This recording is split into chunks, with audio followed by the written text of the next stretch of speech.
Ang mabuting balita ng Panginoon, ayon sa Aklat ng Karunungan,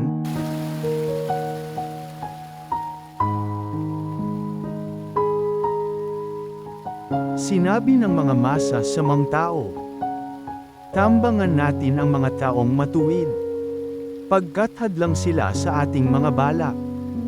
Ipinamumukha nila sa atin ang pagsuway sa kautusan.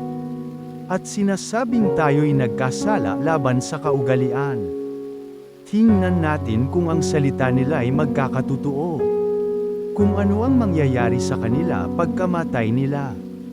Kung ang mga matuwid ay anak nga ng Diyos.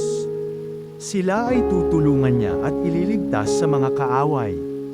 Subukin natin silang dostaan at pahirapan. Upang malaman natin kung hanggang saan ang kanilang kagandahang asal, at kung hanggang kailan sila makatatagal. Subukin nating ibingit sila sa kamatayan. Yamang ang sabi nila ay iingatan sila ng Diyos. Ang mabuting balita ng Panginoon.